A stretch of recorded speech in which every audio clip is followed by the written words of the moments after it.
Victoria stood by the window of her apartment, staring out at the gray February courtyard, clutching her work papers in her hands. Her fingers were trembling. The last note had been made yesterday in someone else's cold, indifferent handwriting. Resigned voluntarily. Victoria gave a bitter little smirk. Voluntarily? 3 days ago, she had saved a young woman's life. And today she was sitting in this stuffy apartment where the wallpaper was peeling away from the ceiling and the old refrigerator hummed through the night. Her phone vibrated on the windowsill. The name on the screen was Alex, her son.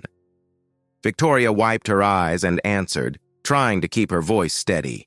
"Hi, sweetheart." "Hey, Mom. Listen, I've got another housing problem. They're asking for an extra payment for the semester and heating costs went up. I need a pretty decent amount. Can you send it?" Victoria closed her eyes.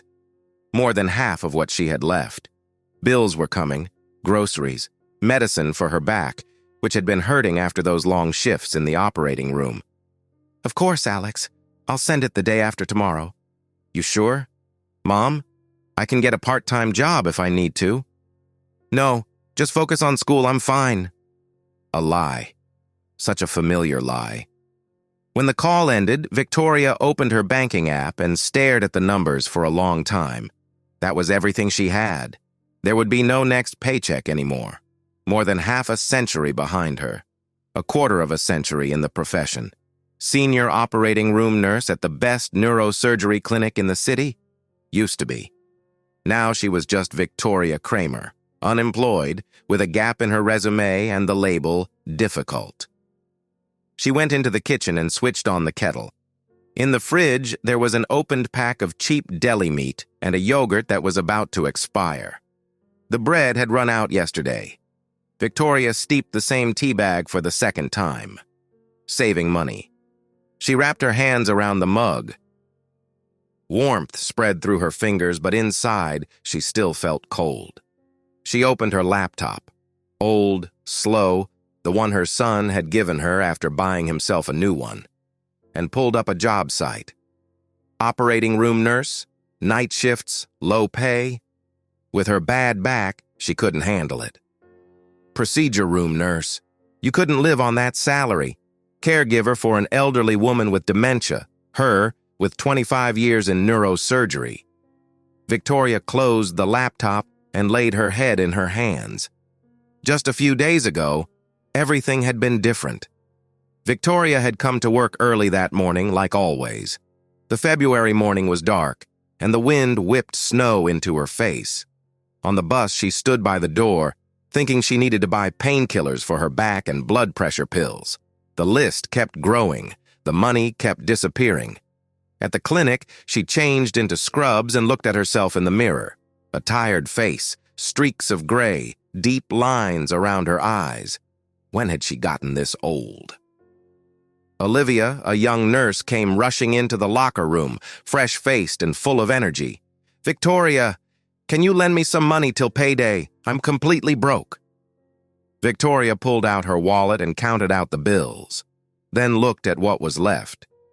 Oh well. Operating room 3 was her kingdom. She had worked here for years, knew every instrument, every light. She checked everything against the list.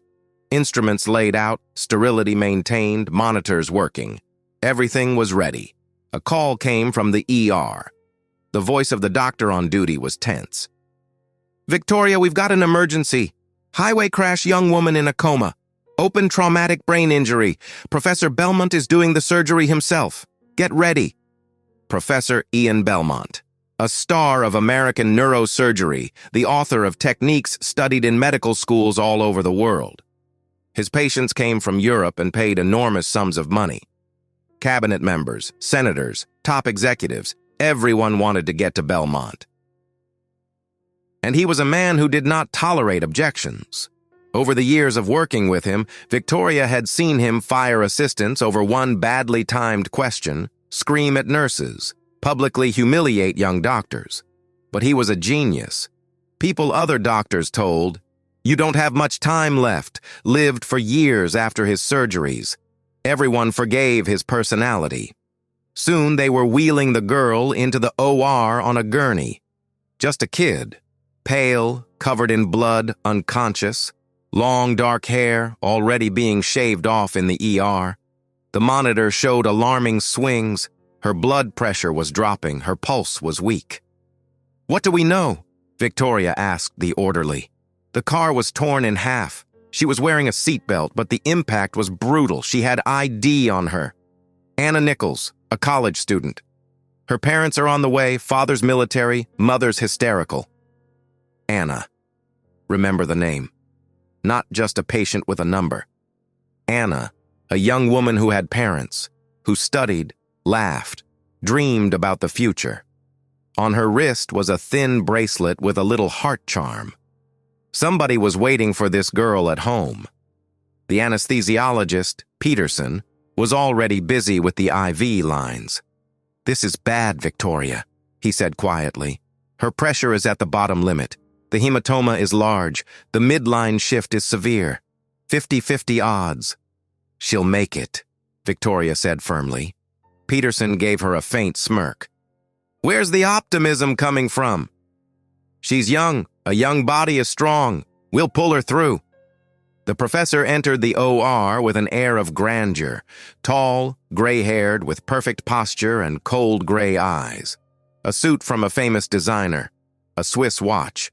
Trailing behind him was a young assistant, Kevin, last year's graduate, who looked at Belmont like he was God.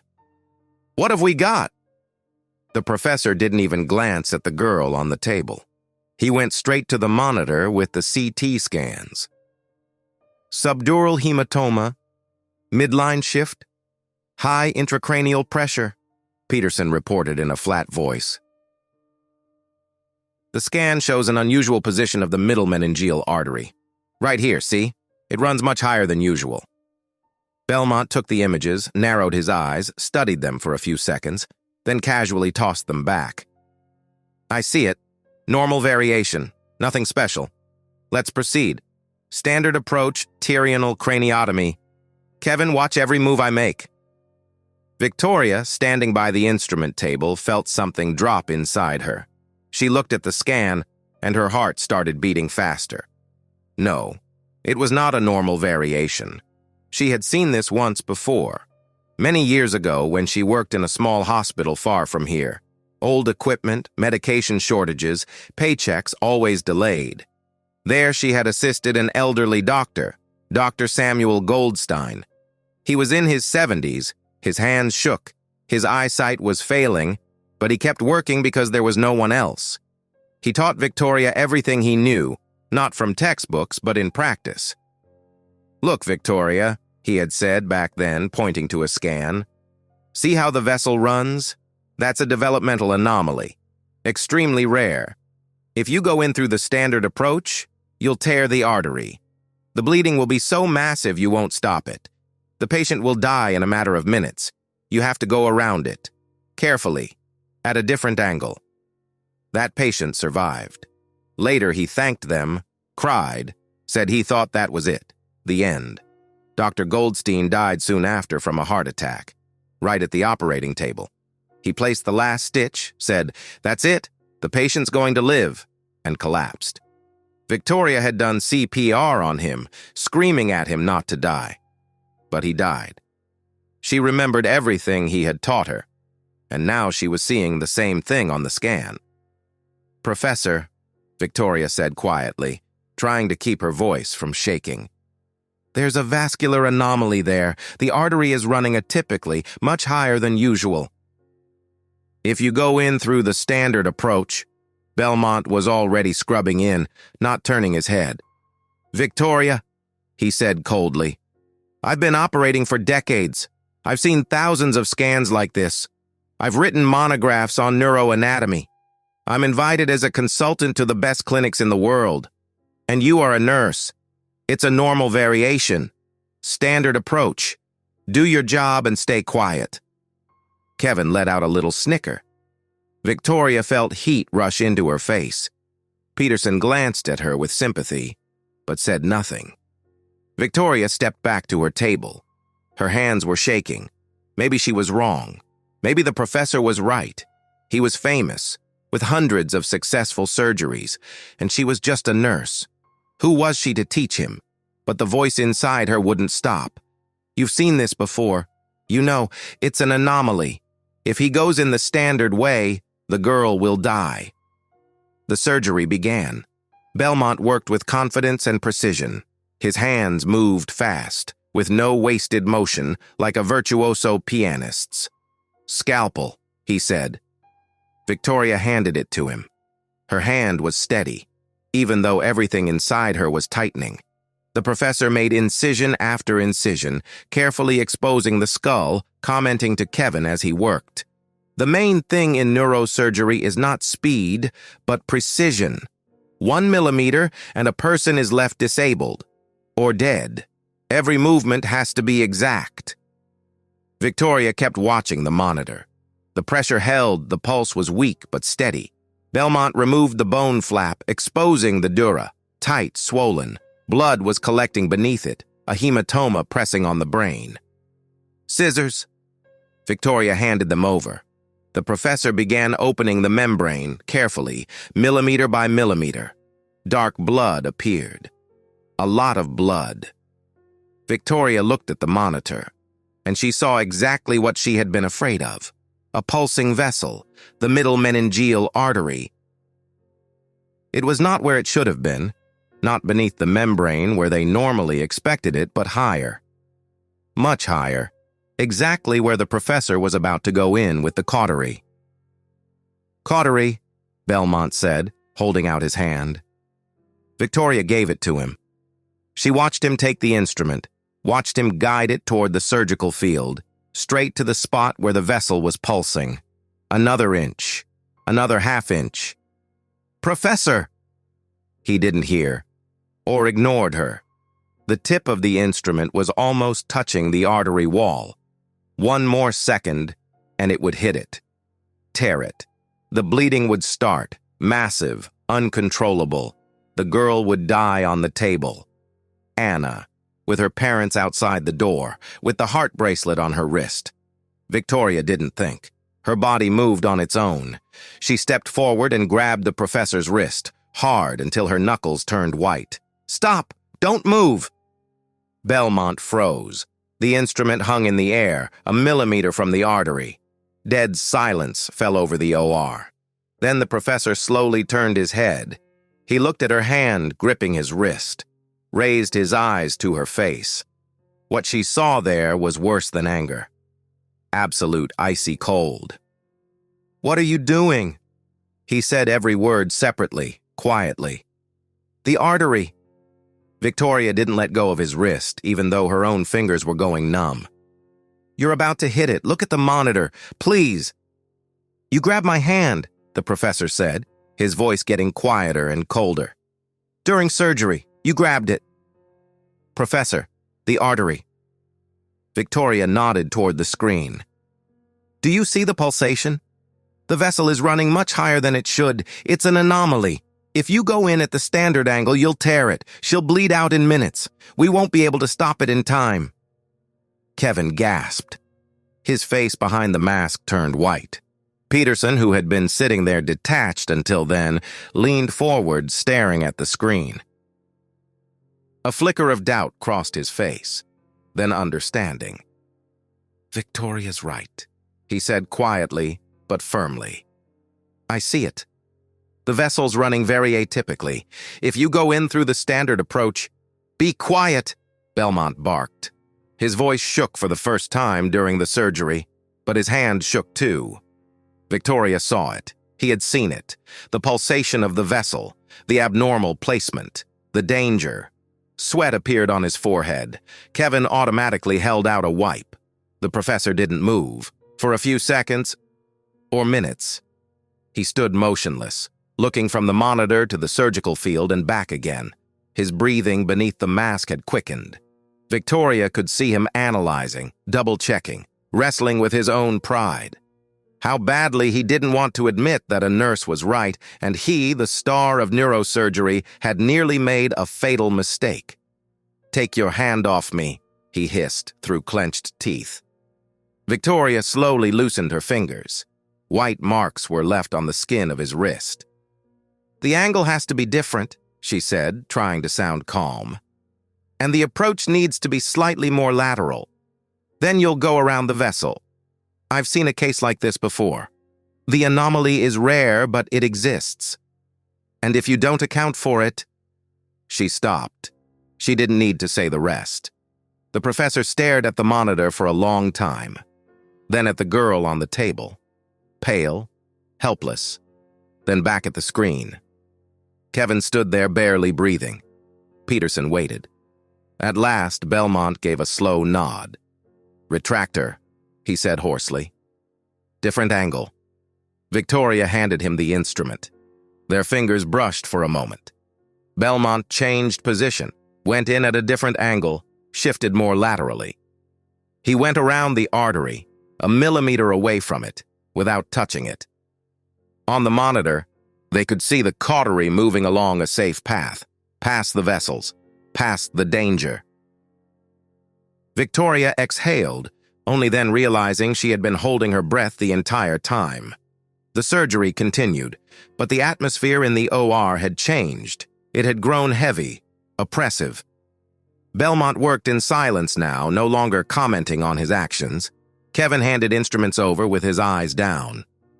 For several hours, the professor carefully removed the hematoma millimeter by millimeter, cauterized the smaller vessels, checked the surgical field. He worked flawlessly, without a single mistake. Then he repaired the dura, replaced the bone flap, and closed the tissue layer by layer. "That's it," he said at last. "We're done." The girl was taken off the machine. Peterson checked for spontaneous breathing, weak but stable. Her blood pressure had leveled out, her pulse had normalized. "She's alive," Peterson said. "We're transferring her to ICU." The orderlies wheeled the gurney away. The professor stood by the sink, silently removing his gloves. First the right, then the left. He tossed them into the bin, took off his mask, then his cap. His face looked gray, aged. He turned and stared at Victoria for a long moment without blinking. She held his gaze without looking away. Then he turned around and left without saying a word. Kevin lingered by the door. He waited until the professor disappeared down the hallway, then came over to Victoria.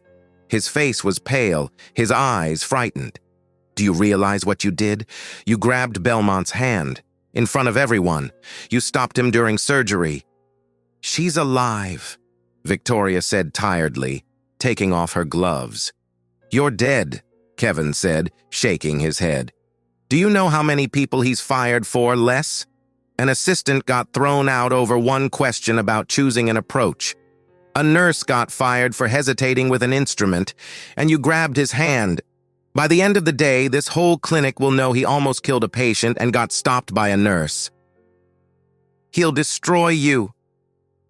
Victoria looked at him, at the young face full of fear. Fear not for the patient, for his career. "Kevin, Anna is alive. She has parents, maybe a boyfriend, friends. She's studying, dreaming about something, and she's alive because I didn't stay silent. That's the only thing that matters." Kevin backed toward the door and almost ran out. Peterson walked over to Victoria and placed a hand on her shoulder. "You did the right thing, Victoria. I saw that artery. If he had gone in the way he planned, she wouldn't have survived. The bleeding would have been massive." "Then why did you stay quiet?" Peterson sighed. "Because I'm an old coward. I'm close to retirement. I've seen good doctors get pushed out for arguing with management. I've seen mistakes covered up for the sake of the clinic's reputation. I've seen people die because someone was afraid to tell the truth. And I stayed quiet because I wanted to make it to retirement." "I understand. But you didn't stay quiet. You went against the system, risked everything for a stranger. You know what? You'll be able to look at yourself in the mirror, and I won't. I'll always be a coward who knew the truth and kept silent." He picked up his bag and left. Victoria was alone in the operating room. The exhaustion hit her all at once. Heavy, dull. Her back ached. Her temples throbbed. Tomorrow they would call her in to see the professor.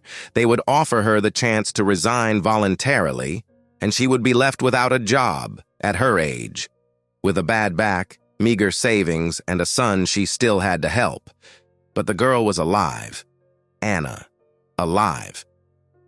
Victoria looked at the empty operating table, clean, disinfected, with no trace of the surgery left. But somewhere in the ICU, a young woman was lying there right now, breathing, alive. Maybe it had been worth it.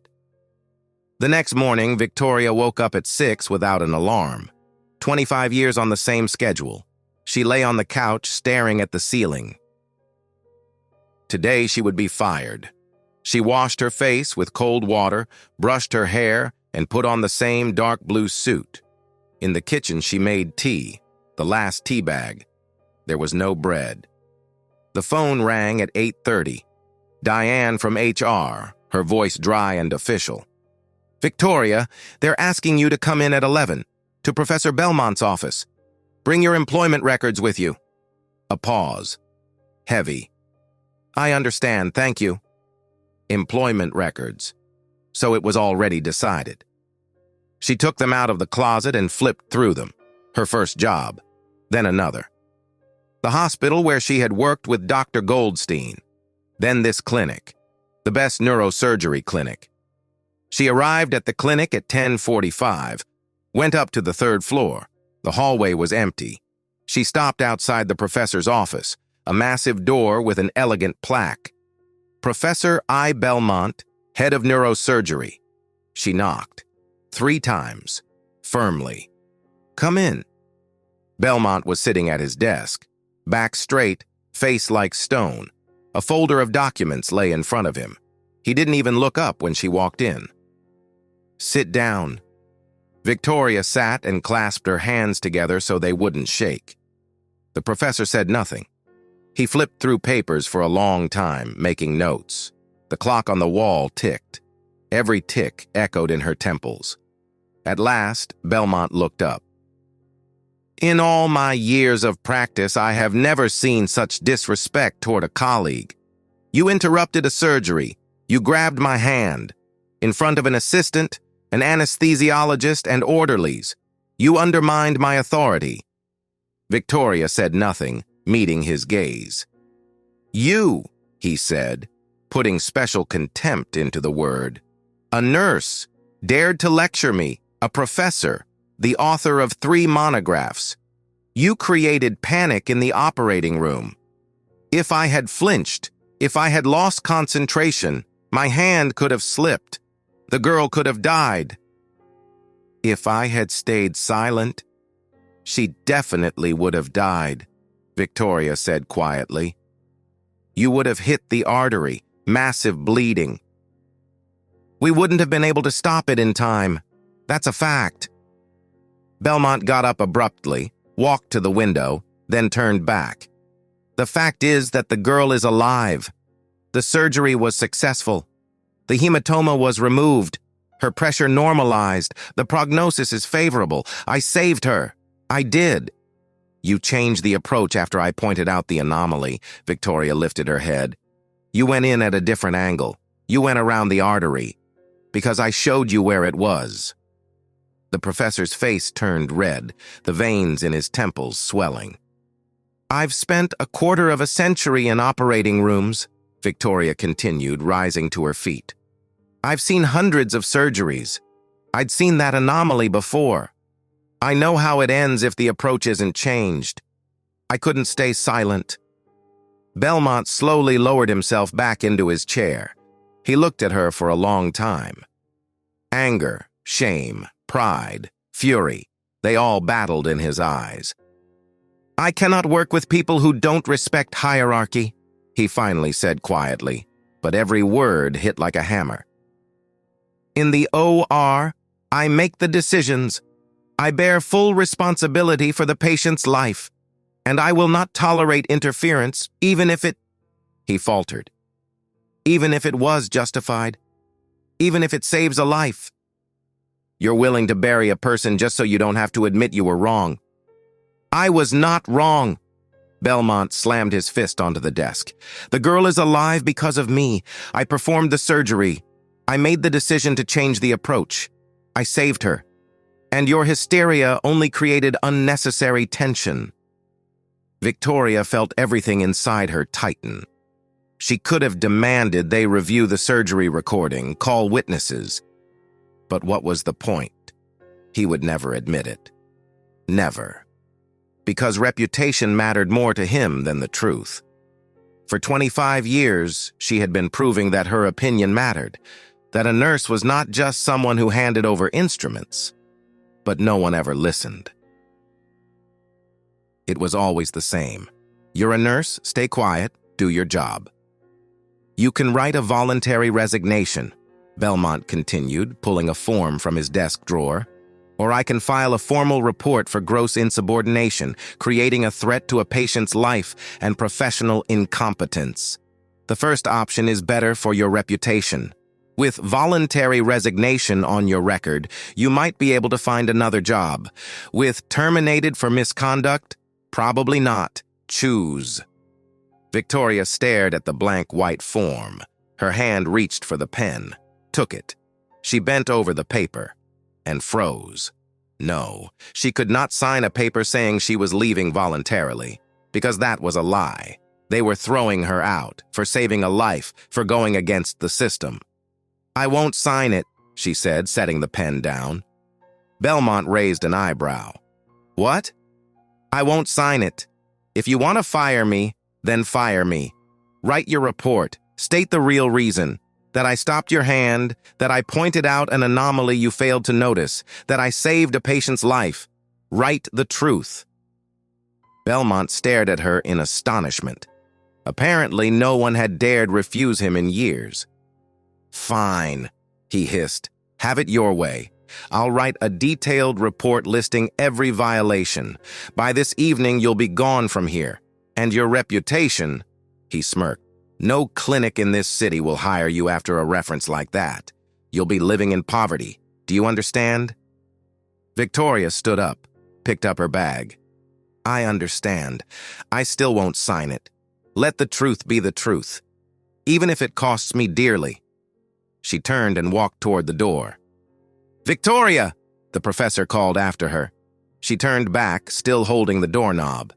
Belmont looked at her for a long, cold moment, then leaned over the desk and picked up his pen. "You're not a bad specialist, experienced, attentive, but medicine has a hierarchy, chain of command.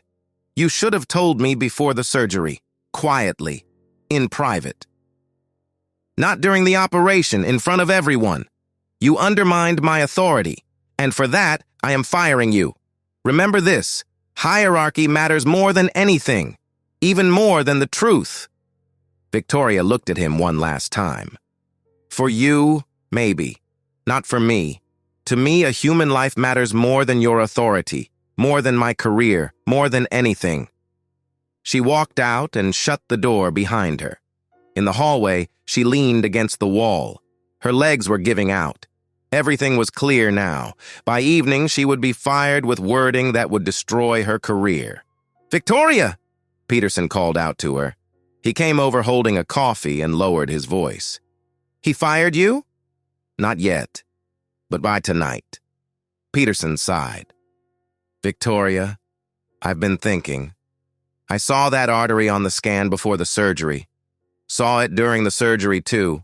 I understood there could be bleeding, and I stayed quiet because I was afraid. I've got 1 year left till retirement. I was afraid Belmont would scream at me, throw me out. And you know what I realized? That I'm a coward. If you hadn't stopped him, that girl would have died. And I would have sat there in silence, and then I would have remembered it for the rest of my life. Don't, Peterson. No. The truth has to be told, at least sometimes. I'm going to the chief administrator. I'm writing a formal statement. I'll say you were right, that the anomaly was there, that you saved her life. It won't help. He's already decided. I'm writing it anyway. Let the truth at least exist somewhere on paper. Hang in there." He left. Victoria went downstairs and sat on a bench outside. Opened her banking app. After sending money to her son, there was almost nothing left. Not enough to make it through the month. She opened the job site, the same listings as yesterday, then closed it. She sat there watching cars drive by, an ordinary day for everyone else, just not for her. Her phone rang. Unknown number. Tatiana from HR, her voice tense. "Victoria, someone came in today. A general. He's the father of that girl, Anna. She woke up this morning, opened her eyes, recognized her parents, started talking. The doctors say her recovery is going well. Her father started asking a lot of questions. Who operated? Who was present? When he was told you weren't at work, he reacted very sharply. He's demanding a meeting with the clinic director. They've been locked in the office for an hour already. Should I give him your number?" "Yes. Give it to him." A few minutes later, another unknown number called. "Victoria Kramer?" "Yes." "General Michael Nichols. My daughter Anna is in the ICU at your clinic. Yesterday she regained consciousness. This morning she started speaking. Were you present during the surgery?" "Yes." "I need to meet with you. Today. Right now. Where are you?" Victoria gave him the clinic's address. "I'll be there in 20 minutes. Will you wait?" "I'll wait." Exactly 20 minutes later, a black car with tinted windows pulled up to the clinic. A man around 65 stepped out wearing a dark overcoat, military-bearing, short gray hair, a heavy, piercing stare. He looked around, saw Victoria on the bench, and walked over. "Nichols," he said, extending his hand. His handshake was firm and dry. "Can we talk somewhere? It's cold out here." "You can come to my place. I live nearby." They rode in silence. Victoria looked down at her knees. 15 minutes later, they pulled up to her building. The elevator wasn't working. They walked up to the 4th floor. Inside the apartment, Victoria moved a stack of magazines off a chair and offered the general a seat. He sat down without taking off his coat, gave the room one quick, assessing glance. She could see it in his face. He understood everything, that she was not some career climber, just a simple woman living paycheck to paycheck. "Tell me about the surgery," he said without preamble. "Everything you remember, from the beginning." "In detail." And Victoria told him how she saw the anomaly on the scan, how she warned the professor before the surgery, how he refused to listen, how during the operation she saw he was about to hit the artery, how she grabbed his hand, how he changed the approach and went around the vessel, how the surgery ended successfully. The general listened in silence, without interrupting, his face unreadable. Only his eyes kept growing colder. When Victoria finished, he took out his phone and showed her a picture. A young woman, dark hair, a bright smile, laughing eyes.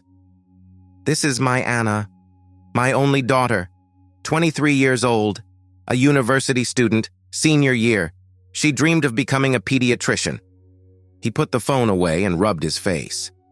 "The day before yesterday, I got a call. They said, car crash, the driver died, Anna is in intensive care. My wife and I raced to the hospital. My wife was screaming, falling apart. I held myself together, because I'm military. I'm used to it. But inside," he went quiet and clenched his fists. "Inside, I was dying. My only girl was on the edge, and there was nothing I could do. They told us Belmont was operating. The best. That calmed me down a little. I thought if it's Belmont, then she has a chance. The surgery lasted for hours. My wife and I sat in the hallway, waited, prayed. I'm not religious, but I prayed." He stood and walked to the window. When the surgery was over, the professor came out, said everything had gone well, said Anna was going to live. His voice shook. I cried. For the first time in many years, I hugged my wife and we both cried. We thanked Belmont. He accepted our gratitude like a king receiving tribute. The general returned to the chair.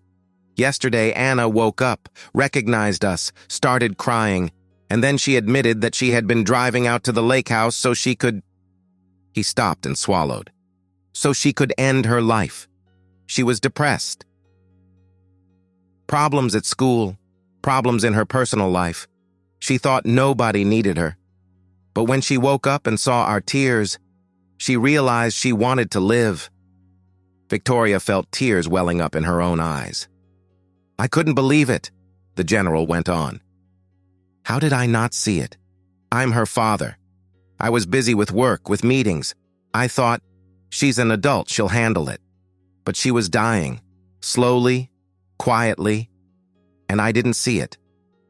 Then I decided I needed to know everything about the surgery. I demanded the records, the scans, the recordings, questioned the staff.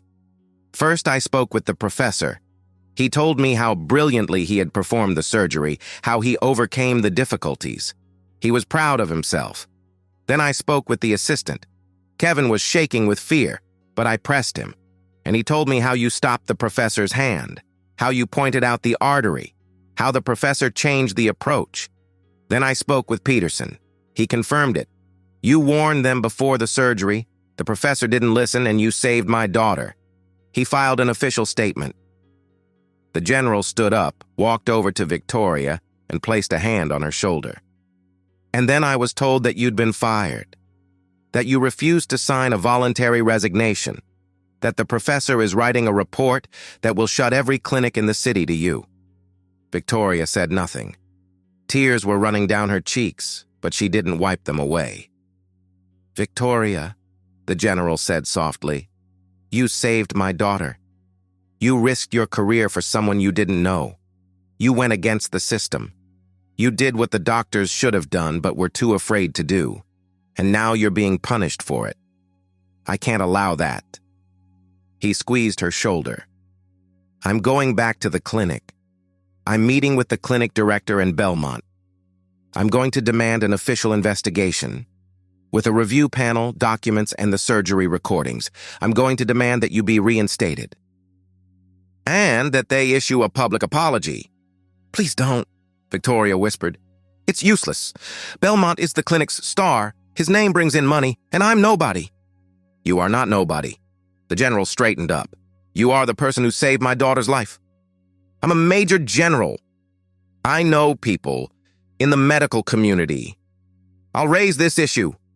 I'll make sure the truth comes out. And Professor Belmont will regret crossing me. Victoria looked at his tired face, scarred by life. Why are you doing this? Your daughter is alive. Why get involved? The general was quiet for a moment. Because I've spent my whole life serving, defending justice. If I back down now and let them trample the person who saved my daughter, then my whole life was a lie. I can't look in the mirror and see a coward. He dialed a number. Richard, it's Nichols. I'll be there in an hour. Gather everyone. The clinic director, Professor Belmont, the department chief, someone from HR, and legal counsel. We're going to sort this out, officially. He ended the call and looked at Victoria. Will you come with me?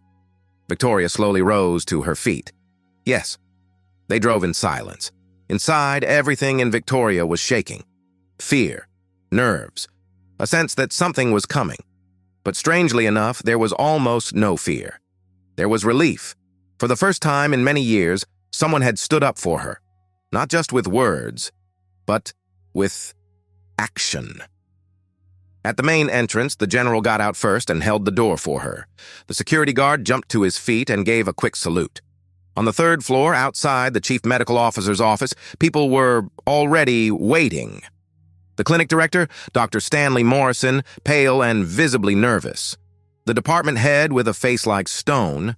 Professor Belmont, standing off to the side with his back against the wall, staring at the floor. And two strangers. A lawyer in a strict suit and a woman holding a folder of documents.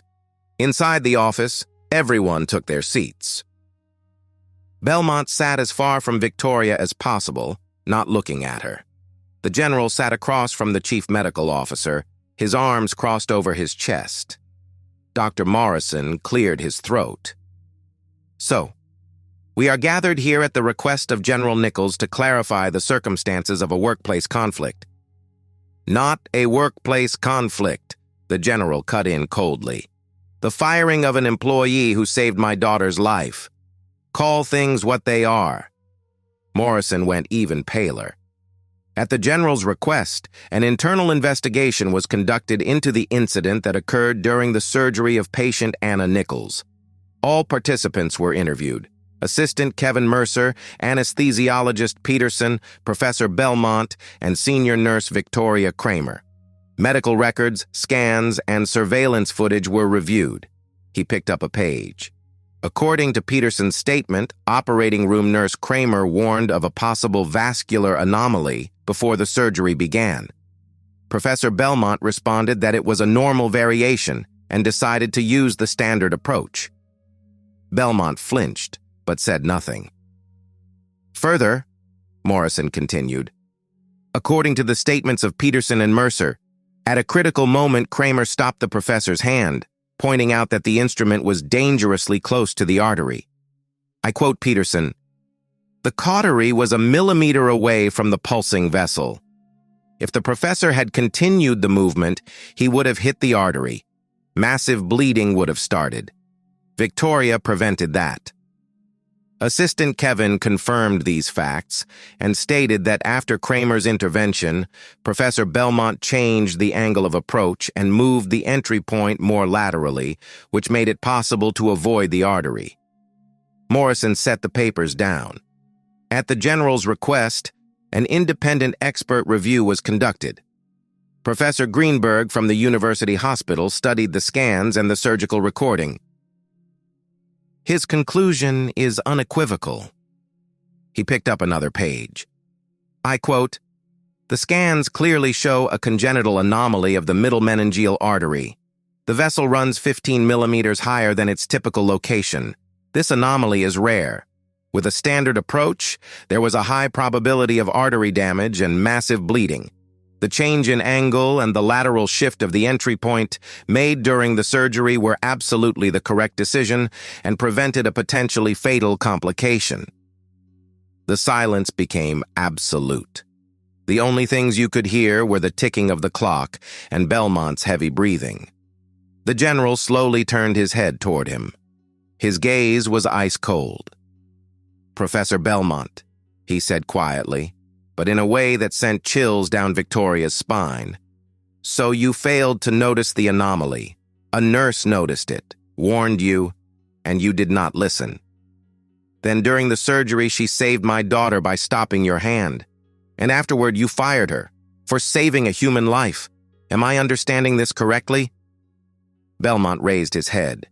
His face was gray, aged, but pride was still burning in his eyes. "General, I do not deny that Victoria drew my attention to certain details, but that does not give her the right to grab a surgeon's hand during an operation. That is a gross violation of chain of command, a direct undermining of authority. If I had flinched, if I had lost concentration, if you had flinched," the general cut in, his voice turning even colder, "my daughter would be dead from hemorrhaging. Do not shift responsibility. You made a mistake. Admit it.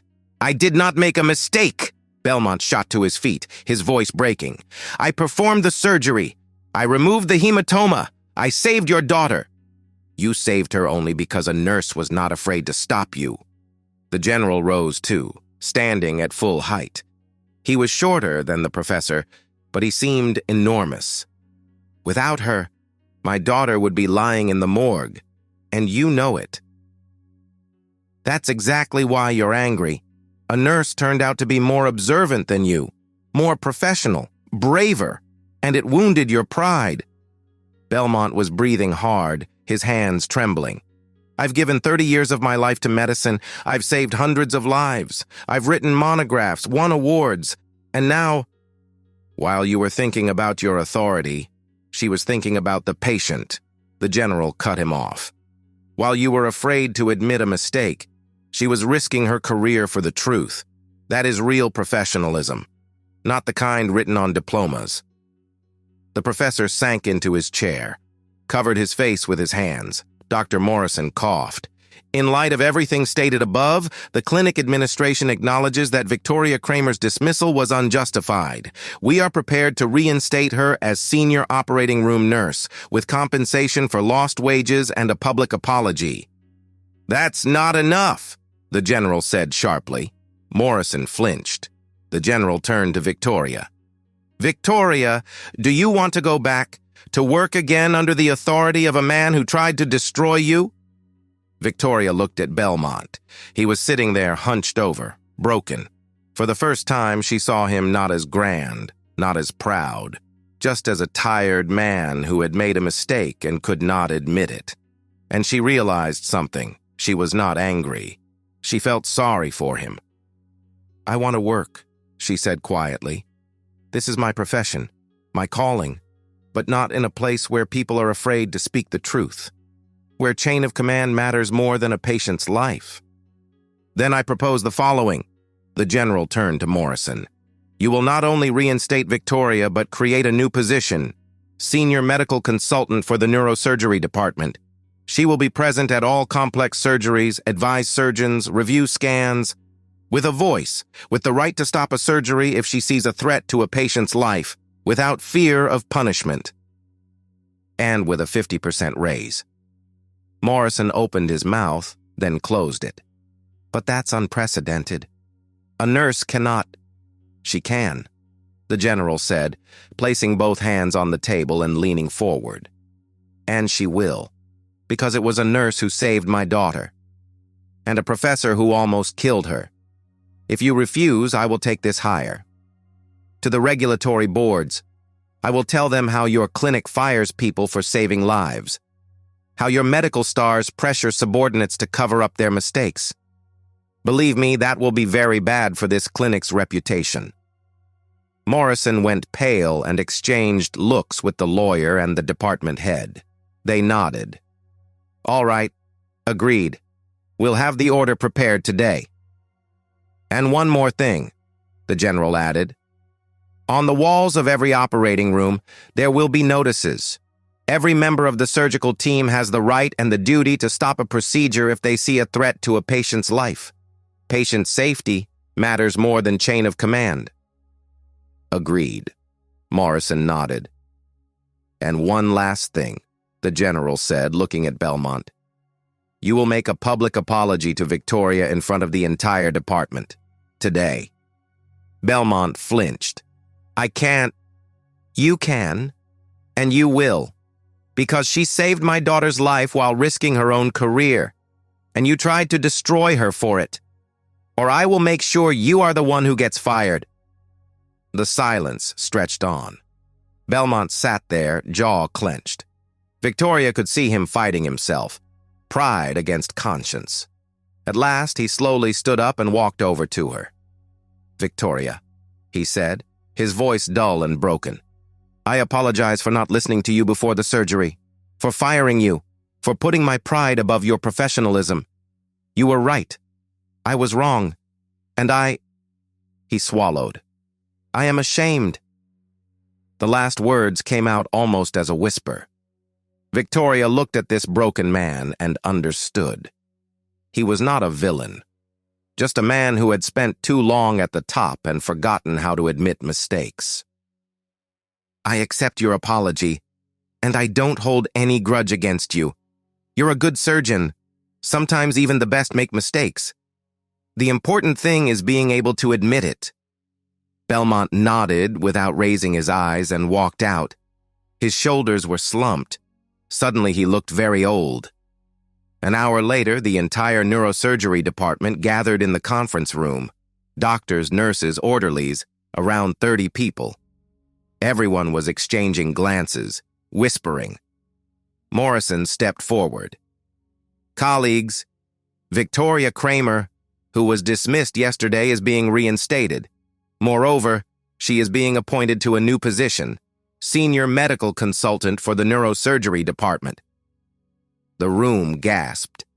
Olivia, the same young nurse Victoria had once loaned money to, was the first to start clapping. Then everyone else joined in. As of today, notices will be posted in every operating room.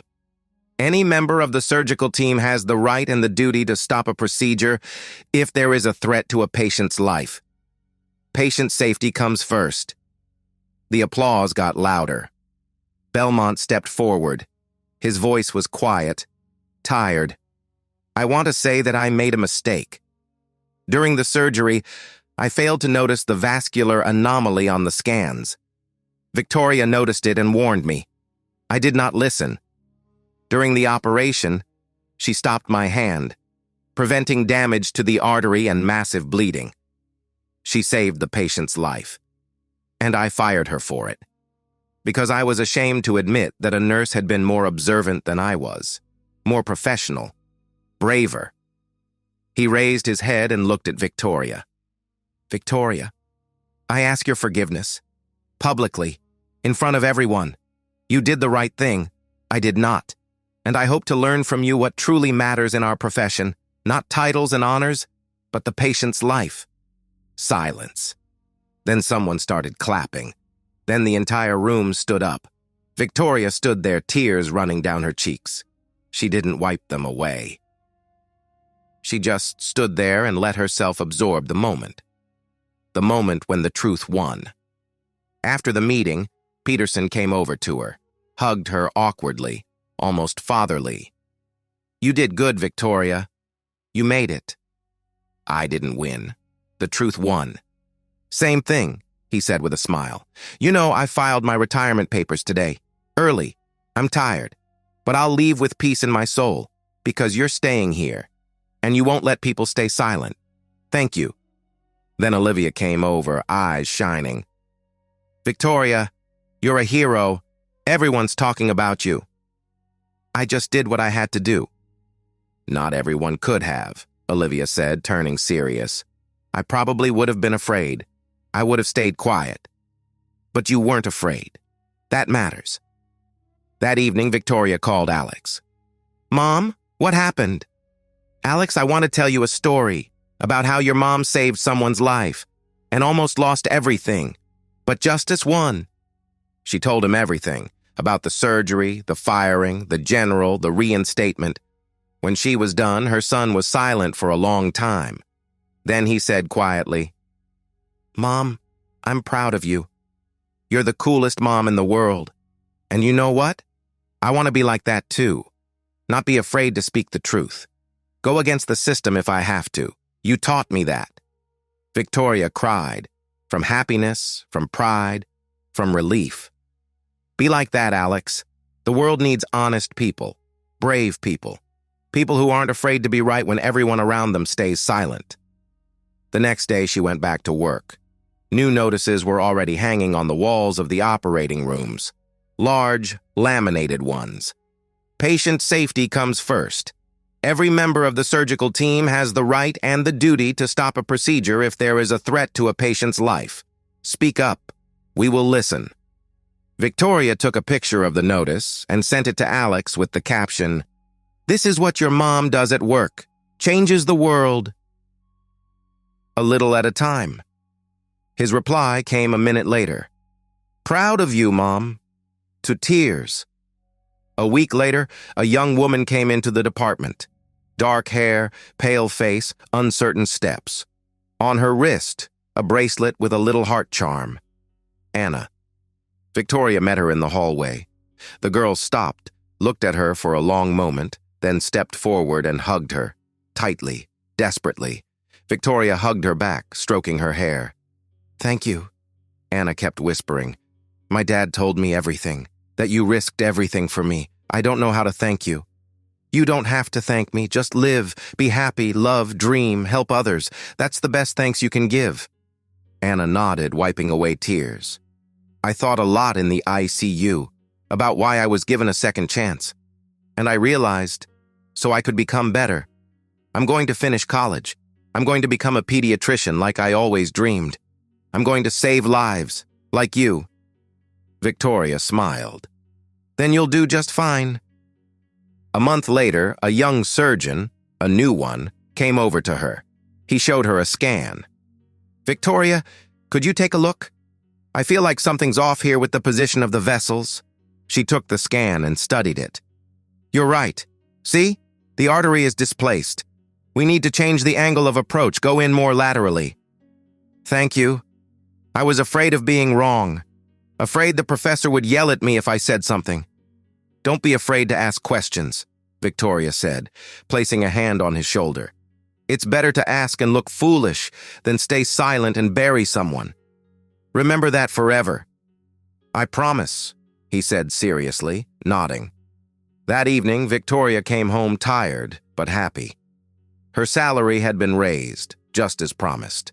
In the fridge, there were fresh groceries, fruit, a piece of salmon. Life was getting better.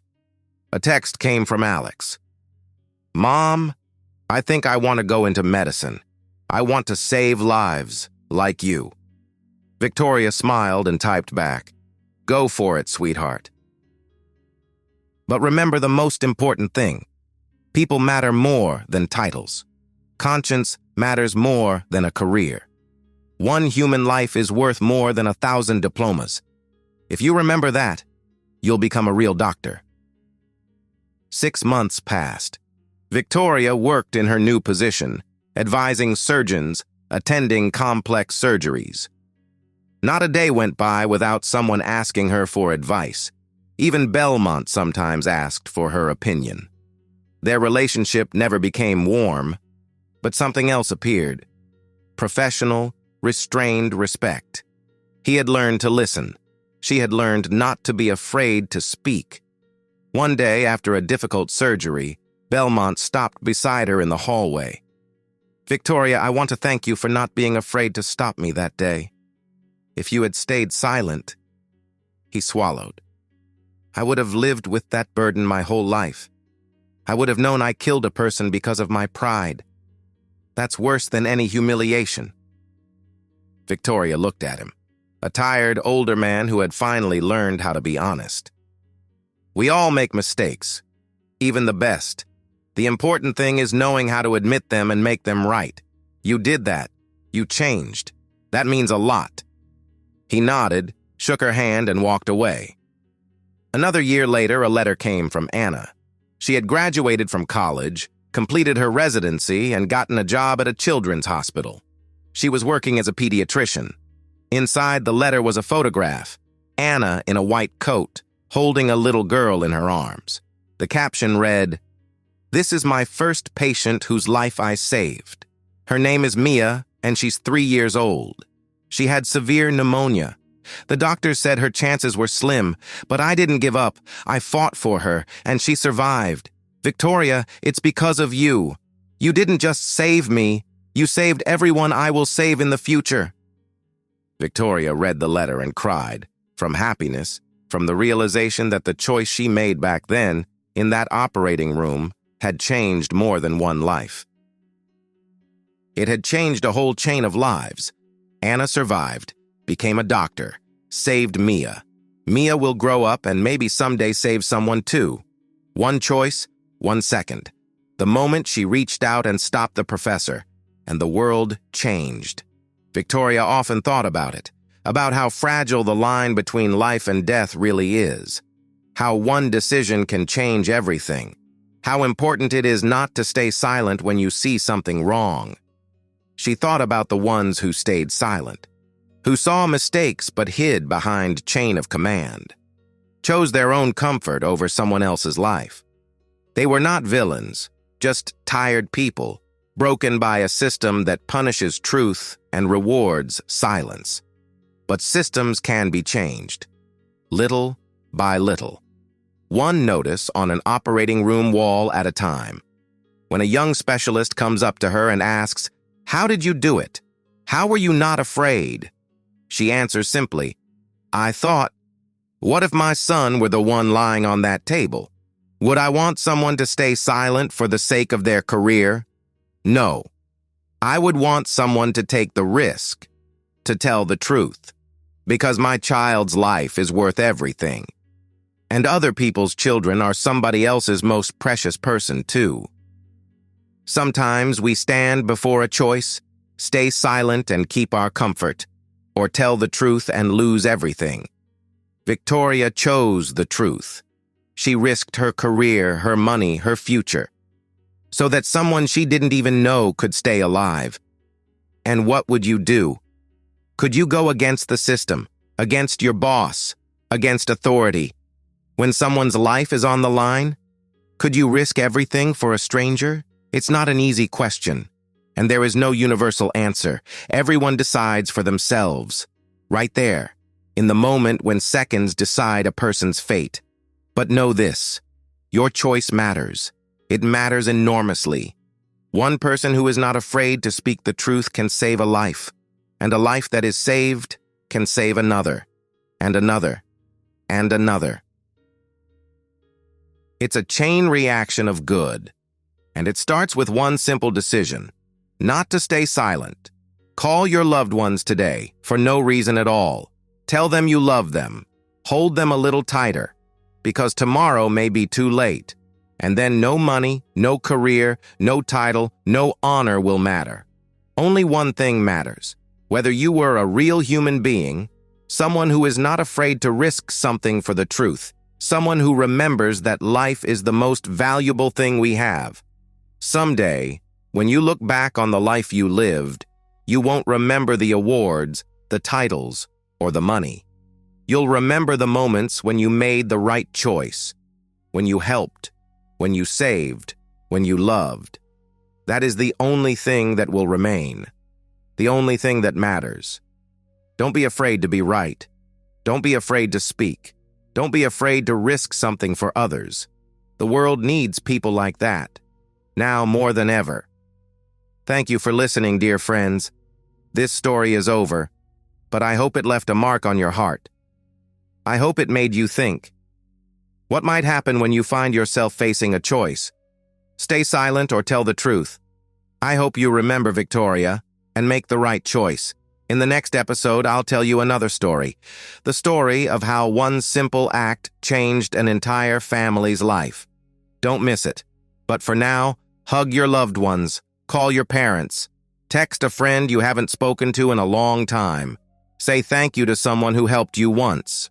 Life is short. Don't waste it on silence.